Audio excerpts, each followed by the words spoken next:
अस्सलामुअलैकुम नाज़रीन, मैं हूँ मलाइका इसहाक और आप देख रहे हैं ऐलान टुडे।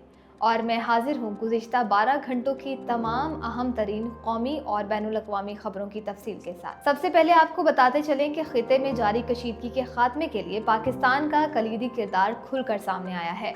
अमरीका और ईरान के दरमियान स्विट्ज़रलैंड में होने वाले कामयाब इब्तिदाई मुज़ाकरात के बाद ईरानी सदर मसूद पेज़ेश्कियान एक अहम वफ़द के साथ पाकिस्तान पहुंचे, जहां उन्होंने पाकिस्तानी क़यादत से मुलाकातें की। ईरानी सदर ने पाकिस्तान के लिए एक दिल दो कौमें का पैगाम देते हुए जंगबंदी में पाकिस्तान के वज़ीर आज़म और आर्मी चीफ के सिफारती किरदार को सराहा है। दूसरी जानिब बहीरा अरब और खलीज में बहरी रास्तों की हिफाजत के लिए ओमान और ईरान ने मुश्तरका वर्किंग ग्रुप बनाने का ऐलान भी किया है। आगे बढ़ते हैं और बैनुल अक़वामी सियासत की अगर बात करें तो अमरीकी दारुल हुकूमत वाशिंगटन से बहुत बड़ी खबर आई है, जहां सेनेट ने सदर डोनाल्ड ट्रंप की जंगी पॉलिसियों को बड़ा धचका पहुंचाया है।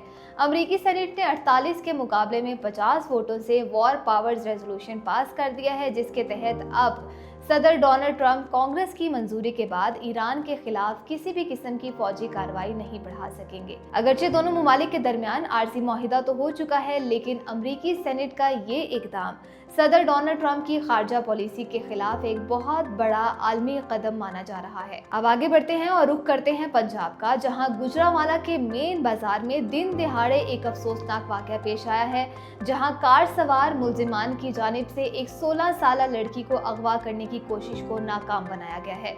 वाकये की सीसीटीवी फुटेज भी मौसूल हो गई है और फुटेज में देखा जा सकता है कि मुतासरा लड़की अपनी दो बहनों के हमरा बाजार में पैदल जा रही थी कि एक कार उनके करीब आकर रुकी, जिसमें से एक नकाबपोश मुलजिम ने निकलकर 16 साल लड़की को बालों से घसीटकर जबरदस्ती गाड़ी में बिठाने की कोशिश की। ताहम इस नाजुक सूरत हाल में लड़की की बाहिम्मत बहनों ने कमाल की बहादुरी का मुजाहिरा किया और खौफजदा होने के बजाय अगवाकार पर टूट पड़ी। बहनों की शदीद मुज़ाहमत के बायस मुलजिम अपनी कोशिश में नाकाम हो गया और पकड़े जाने के डर से फौरन गाड़ी में बैठकर अपने साथियों समेत मौके से फरार हो गया। पुलिस हुकाम का कहना है कि वाक़े का मुकदमा दर्ज करके सीसीटीवी फुटेज की मदद से मुलजिमान की गिरफ्तारी के लिए छापे भी मारे जा रहे हैं। वफाकी दारुल हुकूमत से अफसोसनाक खबर शामिल करते हैं, जहां G11 इतवार बाजार में गुज़िश्ता रात अचानक हौलनाक आग भड़क उठी और रेस्क्यू ज़राए के मुताबिक इतनी शदीद आग थी कि देखते ही देखते उसने बाजार के एक बड़े हिस्से को अपनी लपेट में ले लिया, जिसके नतीजे में 335 से ज़ायद दुकानें और स्टॉल्स मुकम्मल तौर पर जलकर खाकस्तर हो गए। फायर ब्रिगेड की गाड़ियों ने कई घंटों की मुशक्कत के बाद आग पर काबू पा लिया।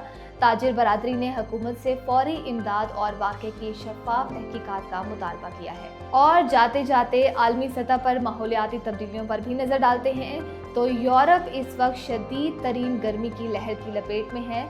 फ्रांस में दर्जा हरारत रिकॉर्ड 43 डिग्री सेंटीग्रेड से तजावुज़ कर गया, जहां गर्मी से बचने की कोशिश में अब तक 40 से ज़ायद अफराद दरियाओं और तालाबों में डूबकर हलाक हो चुके हैं। फ्रांसीसी हुकूमत ने हाई अलर्ट जारी करते हुए मशहूर ज़माना आईफिल टावर और लोवे म्यूजियम को वक्त से पहले बंद करने के अहकाम जारी कर दिए हैं। बरतानवी और हस्पानवी माहिरीन मौसम ने भी शहरियों को गैर ज़रूरी तौर पर घर से निकलने से मना किया है। जी नाज़रीन, तो अब तक के लिए सिर्फ इतना ही। मज़ीद ऐसी ही खबरों और अपडेट्स के लिए हमें फॉलो करना मत भूलिए। अपनी होस्ट को दीजिए इजाज़त। खुदा हाफिज़।